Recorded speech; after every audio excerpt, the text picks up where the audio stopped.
მოკლედ დაგიბრუნდით ძვირფასო ტელემაყურებლებო, გრძელდება გადაცემა, როგორც გაუწყეთ, როგორც დაგპირდით სტუმრებთან ერთად შემოგიერთდებით თქო, მით უმეტეს ძალიან საამაყო სტუმრები გვყავს, გადაცემის თითოეული სტუმარი მე ძალიან მიყვარს და ძალიან ვაფასებ, მაგრამ დღესაც ამაყივა რომ მაქვს წარმოგიდგინოთ და გაგაცნოთ ის ადამიანი, სხვათა შორის ძალიან საინტერესო ბიჭი რომელმაც გასახელა ქუთაისი და ეს ყველაფერი არც მეტი და არც ნაკლები ჩვენს მეზობელ მოსკოვში მოხდა, მაგრამ დეტალებზე გავიგებთ მას შემდგომ უფრო კარგად და უფრო ზუსტად, რაც გაგაცნობთ და წარმოგიდგენთ გადაცემის სტუმრებს. მაშასე ბატონი დათო ნანავა, რომელიც გასულ კვირას გსტუმრობდა და დაანონსა ეს საერთაშორისო ტურნირი უშუსში, რომელიც მოსკოვში გაიმართა, სახელად უშუს ვარსკვლავი, დათო ნანავა, ჩინური საბრძოლო ხელოვნება უშუ სანდას მწვრთნელი და მასწავლებელი. შუადღემშვიდობისა დათო, ძალიან მიხარია რომ ყავ ჩვენთან ერთად ხარ, როგორც დაგპირდი, მოხვედი და მხოლოდ მარტო არა, მოხვედი შოთასთან ერთად, თქვენ შეგირდთან ერთად, შოთა საქმე მიულოცავ გამარჯვებას. შოთა გოგრიჭიანია გადაცემის სტუმარი, სპორტსმენი, ჩინური საბრძოლო ხელოვნება უშუ სანდა, ალბათ ლოგიკურია თუ კი მივხვდებით. შოთა გილოცავ კიდევ ერთხელ. ძალიან მიხარია რომ ეს არ არის თქვენი წარმატება, ეს არ არის შენი ოჯახის წარმატება, არ ჩვენი მეგობრების და ახლობლების, ეს არის საქართველოს წარმატება, ეს არის ქუთაისის წარმატება და თითოეული ჩვენთაგანის, ასე რომ სრულიად საქართველოს სახელით კიდევ ერთხელ დიდი მადლობა და აქვე ალბათ საგულისხმოა ის ფაქტი და ხაზი უნდა გავუსვათ, რომ ეს ჩვენს მეზობელ ქვეყანაში მოხდა და ალბათ ეს ჩვენს ოვაციებს ერთიორად ამაღლებს. მოგესალმებით შემოძვირფასო სტუმრებო, მიხარია რომ ხართ დღეს ჩვენთან ერთად ჩემს ფერად და გულწრფელ სტუდიაში. გამარჯობა.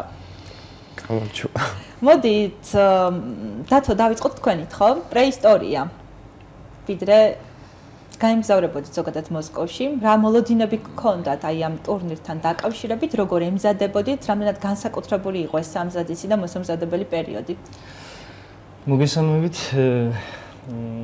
მოსკოვში გამგზავრებამდე ემზადებოდით რა შეიძლება ისაგვარად მაქსიმალურად ვცდილობდით, რომ შეგვიძლია დაგვედო, იმიტომ რომ როდესაც ფედერაცია გვენდობა ჩვენ და მიყავს სპორტსმენი, ხო ყოველთვის ვცდილობს, რომ რაღაცა შედეგი ჩამოვიატანოთ იქიდან და ფედერაციის სახელია ეს და ჩვენი სახელიც არის. თავისთავად ქუთაისის სახელია და ჩვენი სახელიც არის მწვრთნელების სახელიც.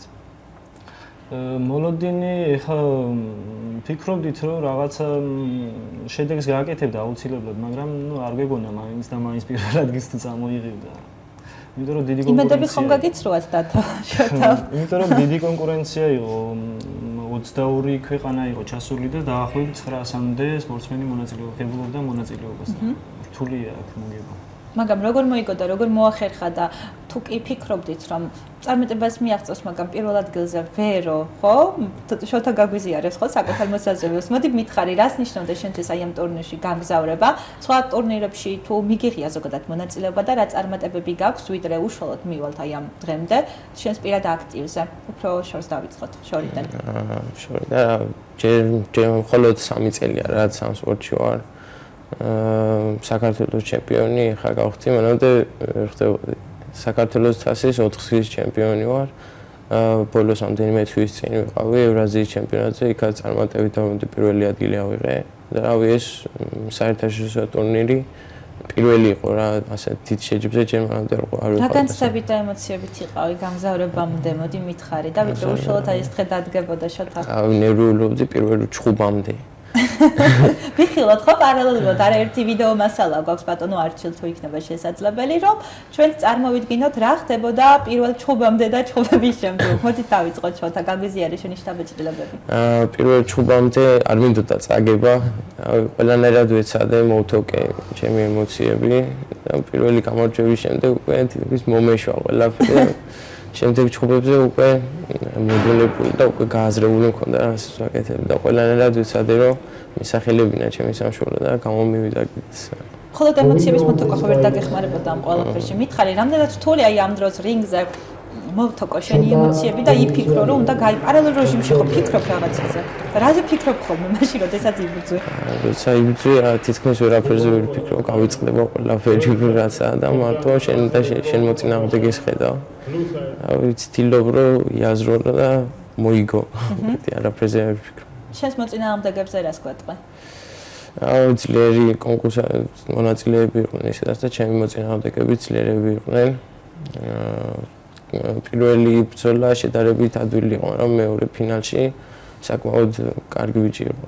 ფინალში ელოდი რომ გაიმარჯვებდი თუ უბრალოდ ის ანუ სურვილი ქონდა რომ მხოლოდ პირველი მოგეგო და შემდგომ სულერთი იყო შენთვის არა ეგ ყოფილა მაგრამ ანუ პირველი ბრძოლა მაინც სხვა როცა პირველს მოიგებ მე დანარჩენზე უფრო თავისუფლად ახარ მეორე ბრძოლაზე ველოდებოდი კი აი თავი უნდა დააჯერო რომ შეგიძლია და სხვანაირად ვერ იქნება თუ თავიდანვე გატყდი და თავიდანვე გონია რომ ვერაფერს ვერ იზამთრე მაშინ ისედაც არ გამომიგო ორ მომენტსაც დიდი მნიშვნელობა აქვს როგორი ესე რომ გამდენ თავდაჯერებული რა გამოცდილება შეეგძინა ამ ტურნირმა რავი დიდი გამოცდილება შემძინა და რამდენიმე ნაბიჯი წამწია მეგონი წინ ისედაც ჩემს სპორტში და წინ გადავდგმული ნაბიჯია ეს ერთ-ერთი რა წინ მომავლისთვის ნახოთ სამბოლო გეგმებზე ვისაუბრებთ ცოტა მოგვიანებით ამჯერად კი დათო შევაფასებინოთ საკუთარი შეგირდი რამდენად ამაყობთ და ზოგადად რამდენად საამაყოთ გვაქვს აი ამ სპორტის სამსახეობაში ზოგადად გვიამაყება და რა დამაიმედებელი პროგნოზები გვაქვს გასულ გადაცემაში ვისაუბრეთ რომ მთელი რიგი დაბრკოლებებია და ხელისშემშლელი ფაქტორები მაგრამ ამის ფონზე რომ ესეთი ტიპის წარმატებები შეგვიძლია მოვიპოვოთ ალბათ ეს მხოლოდ სიყვარულთან და დიდი შრომის ნაყოფი შედეგია ხო? თავისთავად თითოეული სპორტსმენის შრომა არის აქ ჩადებული და თავისთავად მასწავლებლის დიდი შრომა არის ჩადებული რომ შედეგამდე მივიდეთ.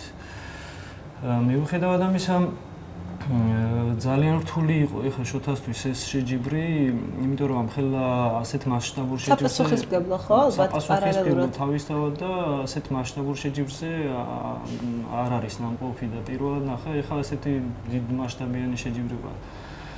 თან ჩვენ ვიცოდით რომ ანუ წესები ვიცით წინა მასე გადაცემაში ვისაუბრეთ რომ რთული არის წესები და წესებიდან გამომდინარე უჭირს რა ყველას მოგება და იქ ადგილზევეც შეიცვალა წესები იმიტომ რომ ბევრი ნოკაუტები იყო რა და მთავარ მსაჯს აქვს იმის უფლება რომ წესები შეცვალოს ანუ სახეში ხელის დარტყმა აღარ იყო და რთული იყო უკვე სპორტსმენი მომზადებული არის. და იმოქმედა ამ წესების შეცვლამ შოთა გაგვისურვებდა. დიდი როლი შეასრულა, ძალიან შემიშალა ხელი ამ მაგრამ მაგრამ ვერ დაგაბრკოლა. თავმოჩენილია თქვა. რატო განვაგზავთ გარდა ამ ცვლილებები, ანუ ის უფლება რომელსაც როგორც აღნიშნებს საჯი იტოვებს წესების შეცვლისა, გარდა ამისა რა მოულოდნელობები შეიძლება შეგვხვდეს ტურნირზე, მაშინ როდესაც ისე ხარ. მასშტაბურ შეჯიბრზე უკვე თან მით უმეტეს ეხა მარტო ნაკრების მწვრთნელი რომ მიყვება და შენი პირადი მწვრთნელი რო არ გახლავს რთულია რა და დამოუკიდებლად გიწევს ყველაფერ ამასთან ამ დაბრკოლებებთან რა ვიცი ჭიდი ხო და ეს უნდა გადალახა რა ეს ყველაფერი და შოთან მოგიხსენებათ ეს ყველაფერი გადალახა და იქ რასახელა და მადლობა მას ამისთვის შოთა მადლობა კიდევ ერთხელ და მოდი გითხარი როდის დაინტერესი ზოგადად უშო სანდათი როგორც აღნიშნეს 3 წელია უკვე დაკავებული ხარ, მაგრამ რას ურჩევს შენს თანატოლებს, რატომ უნდა დაკავდნენ ზოგადად სპორტით და ჯანსაღი ცხოვრების უპირატესობებზე ვისაუბროთ. რა შეიცვალა მას შემდგომ, რაც აი ეს სპორტის სამსახიობით დაკავდი? ანუ სანამ ამ სპორტში შემოვიდოდი, ანუ მანამდე ძალიან უნდა ჩხუბის სწავლა რა.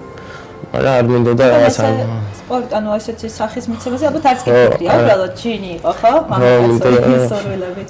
არც ხელი მინდოდა მარტო, არც ხელი რაღაცა განსხვავებული მინდოდა და ერთად ყველაფერი და ჩემს ნათესავებთან ვიყავი ერთ დღეს სტუმრად და მათმა გამააცნეს ძალიან წარმატებული სპორტსმენები არიან ისინი. გამააცნეს ამ სპორტზე მომიყვეს. და მეორე დღეს უკვე მივედი დარბაზში უყურე ვარჯიშს მომეწონა და იქიდან მოყოლებული უკვე წარმატებებით მოყვები. იმ დროის მერე უკვე ძალიან ბევრი რამე შეიცვალა, შემეცვალა აზროვნება, ხედვა ყველაფერთან დაკავშირებით. ცვლილებებისაც შეინიშნება, აბა და რამდენი წლის ხარ ისიც გითხარი? 15 წლის. ანუ 12 წლიდან აზროვნება, რას ფიქრობდი 12 წლამდე და კონკრეტულად სად შეგეცვალა აზროვნება? ალბათ ეს დადებითისკენ არის და დადებითი რა თქმა უნდა. ისედაც ჯანსაღ ცხოვრებას არაფერი არ ჯობია. ყველაფერი სხვანაირად და ორგანიზმი სხვანაირად და საერთოდ სპორტსმენის აზროვნება კიდე სხვა არის. რა სპეციფიკაა სპორტსმენის აზროვნება? აუ ვერ აღწერა ამ სიტყვებისა. როგორ მეეცადე? თუ შეიძლება. როგორ აზროვნებ სპორტსმენებს? აუ განსხვავებულად, ალბათ ჩვეულებრივი ხარხის. სხვანაირია, ვერ იტყვი სიტყვები. აბა ვკითხავს თქვენს მასწავლებლებს, როგორია სპორტსმენის აზროვნება? რაში გამოიხატება თქვენი თავისებურება? სპორტსმენის აზროვნება გამოიხატება იმაში, რომ თავდაბალი არის რა ხო გვაქვს რა ის ყველას ყავს ოჯახში შვილი თუ არა ნათესავი მაინც ხო ბავშვები საერთოდ ცალკები არიან და ასეც უნდა იყოს მაგრამ უბრალოდ ეს სიცილკე არ უნდა იზრდებოდეს უზრდილობაში ამას აკონტროლებს უკვე სპორტსმენი რა. იმიტომ რომ თქვათ მოზღვეული ენერგია იქნება თუ ემოცია იქნება თუ რაც იქნება, ხო, ამას თქვათ ქუჩაში ვინმე საწინააღმდეგოდ არ იყენებს ეს. ამ ენერგიას ხარჯავს სწორი მიმართულებით და თან მოგეხსენება სწორი მიმართულებით დახარჯული ენერგია უკვე შედეგზე აისახება. მე ვფიქრობ რომ სხვაობა ის არის, უბრალოდ მეტი არაფერი. უკეთ კარგი თვისებები მხოლოდ ეს სპორტის უპირატესობას სწავლოს და სპორტს როგორ უთავსებ ერთმანეთს. თუ ეს მხოლოდ ხელის შეწყობით ხდება? ხელის შეწყობითაც, მაგრამ რა ვიცი, ვცდილობ ყველანაირად. წარმატებულად ვსწავლობ, კომპიუტერით ამაჯიდოს რამე ცერკაზე დასრულებამდე. მადლობთ. ძალიან რთულია, მაგრამ ვცდილობ და გამოდის. როგორც აღნიშნეთ, 15 წლის ხარ და ამ სწორედ დღეს ფიქრობ თუ არა, რომ უშუსანდა ეს არის ის, სადაც შენ უნდა დარჩე და განაგრძო შენი მოღვაწეობა, თუ შეიძლება შემდგომ შეგეცვალოს ასე ვთქვათ, სურვილები და სპორტის სხვა სახეობაში მოსინჯობელი პარალელურად. ჯერჯერობით ეგრეა და ვაპირებ დარჩენას. ჯერჯერობით სხვა მიზნები და მიზნები არ გაქვს ამ ეტაპისთვის. დათო, მაინც შეგვიფასე თქვენი შეგირდი, გამირჩევა თუ არა სხვებისგან, კონკრეტულად შეიძლება ეს შეფერდლივად საკუთარი რა აქვს ანუ ტაქტიკა ისეთ საინტერესო, რაც მას გამარჯვებაში შეიძლება მომავალშიც დაეხმაროს. შოთა გამოირჩევა შრომის მოყვარეობით. მოიხსენებათ სპორტის სახეობას ყველა სჭირდება შრომა, მაგრამ სწავლასთან ერთად სპორტი ძალიან რთულია, იმიტომ რომ სწავლაში ძალიან წარმატებული ბიჭი არის. და პარალელურად სპორტსაც არნებდება რა, იმიტომ რომ დავალებას რომ მიცემ, თუ ეტყვის სხვას ამდენი გააკეთეს, მეც აკეთებს და მუშაობს და შრომის მოყვარე არის და შრომამ შედეგი გამოიღო. გარდა შრომის საწარმოების მიღწევაში რა გეხმარება? წარმატების მიღწევაში მასწავლებლებთან ერთად ჩემი მეგობრები მეხმარებიან, ჩემი თანაგუნდელები. ძალიან დიდ მოტივაციას მაძლევენ და მომხნევენ ერთგვარად ის წინ წევს. ანუ ამ ხრივ ყველა კომფორტი გაქვს იმისათვის, რომ წარმატებული იყო, ფუფუნება გაქვს ფაქტიურად, ხო? დათო, დავიდე დაგემშვიდობებით ნელ-ნელა და დარწმუნებული ვარ, ჩვენ კვლავ შევხვდებით ერთმანეთს და არაერთ წარმატებულს, რა ვთქვათ, სპორტსმენს გაგვაცნობთ და გვეწვევით, რა გეგმები გაქვთ, რაზე მუშაობთ, რა ინტერვალით იკრიბებით და შესაბამისად ახალი ნაკადის ლოჯინშიც თუ ხართ, რომ შემოგიერთონ ისინი პარალელურად, რომ დავაანონსოთ. ამ ეტაპზე ახლა შეჯიბრებებისთვის ვემზადებით, მოგეხსენებათ 9-10 მარტს არის საქართველოს თასი, მომავალ თვეში ევროპის ჩემპიონატისთვის ვემზადებით. შემდეგ დედოფლის წყაროს შეჯიბრი იქნება, შემდეგ საერთაშორისო შეჯიბრი იქნება, რომელიც ერთ-ერთი რთული შეჯიბრი იქნება საქართველოში, იმიტომ რომ სამკმაოდ ბევრი ქვეყნები და გამოცდილი სპორტსმენები ჩამოვლენ და ვეცდებით რომ აბსოლუტური უმრავლესობით მივიღოთ მონაწილეობა და წარმატებებსაც მივახციოთ, იმიტომ რომ საკუთარ ქვეყანაში, როდესაც გამოცდილებას ღებულობ, კარგია და სხვა შანსები გვეძლება შემდეგ უკვე ევროპაზე და მსოფლიოზე, თუ კი გვეყოლება ასეთი წარმატებული სპორტსმენი, მსოფლიოზეც წავიდეთ. ანუ საკმაოდ დაკავებული სეზონი გაქვთ ხო ამ კოდით და სამუშაო ძალიან ბევრია. სამუშაო თავისთავად ბევრია. გავსი გასწრები ალბათ უფრო მეტად არ გაძლევთ საშუალებას რომ მოძუნდეთ და გააორმაგოთ კიდეც ხო ის რომელსაც ვარჯიშისთვის გამოყოფთ და ახალ ნაკადზეც გითხარით ერთვარის. ახალი ნაკადი თანდათან მოდის, მაგრამ ძირითადად სექტემბრისთვის მივიღებთ ახალ ნაკადს რა. მანამდე შუა სწავლის, ანუ ვარჯიშის პერიოდები გვაქვს ისეთები, რომ შეჯიბრებებისთვის ვემზადებით და ახალი თაობისთვის ვერ ვიცლით რა. ის ახალი რომ მოვიდა, იმას ყურადღება ჭირდება და თუ ჩვენ ენერგია ამათ შეარჩევდეთ და განვითარება არჩევდეთ, ხო თავისთავად დროს ფუჭად გარკვევთ. და შოთა რას ურჩევით დაგემშვიდობებით შენს თანატოლებს ზოგადად? რავი, ურჩევ რომ დაკავდნენ სპორტით და სპორტით თუ არა ჯანსაღი ცხოვრების წესით მაინც იცხოვრონ და რავი, დამიჯერონ რომ ძალიან შეცვლის მას ცხოვრებას ეს. დადებითისკენ, რაც თავარია. მოკეთ.